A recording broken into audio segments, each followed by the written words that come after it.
مرحبا بكم، سعيدة بلقياكم. فيديو اليوم كما شاهدتم في العنوان: في جلسة طارئة العرب ينفجرون في وجه إسبانيا ويوجهون رسالة نارية للبرلمان الأوروبي بشأن الجزر المحتلة. جدد البرلمان العربي رفضه القاطع للقرار الذي أصدره البرلمان الأوروبي بخصوص سياسات المغرب تجاه قضية الهجرة، مؤكدا أن هذا القرار وما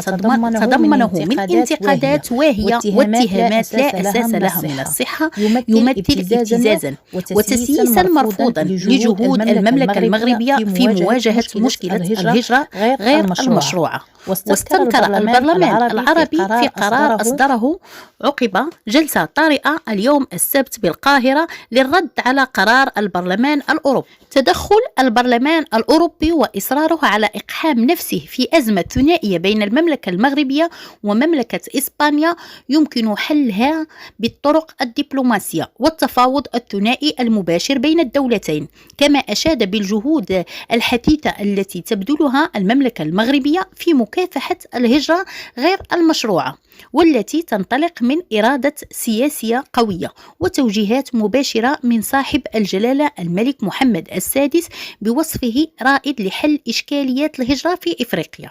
وفي هذا الصدد أكد القرار أن استضافة المملكة المغربية للمؤتمر الدولي الذي شهد اعتماد الميثاق العالمي للهجرة الآمنة والمنظمة والنظامية في دجنبر 2018، وكذلك استضافتها للمرصد الإفريقي للهجرة في دجنبر 2020، واعتماد الاتحاد الإفريقي للأجندة الإفريقية للهجرة التي جاءت بمبادرة من جلالة الملك، هي حقائق تؤكد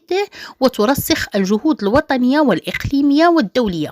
التي تبذلها المملكة المغربية في مجال حوكمة الهجرة. وشددت على ضرورة فتح ملف مدينتي سبتة ومليليا المغربيتين والجزر المغربية المحتلة لتسوية هذا الوضع الذي يعتبر من مخلفات الحقبة الاستعمارية. وذكر القرار بالموقف الثابت والدائم بشأن التضامن التام مع المملكة المغربية، وكلف رئيس البرلمان العربي باتخاذ ما يراه مناسبا من الإجراءات لدعم ومساندة المملكة المغربية في الرد على هذا القرار. وعبر البرلمان العربي عن رفضه التام للنهج الاستعلائي غير المقبول الذي يتبعه البرلمان الأوروبي في التعامل مع القضايا التي تتعلق بالدول العربية، من خلال إصدار قرارات تتناقض مع متطلبات الشراكة الاستراتيجية المنشودة بين الدول العربية والدول الأوروبية.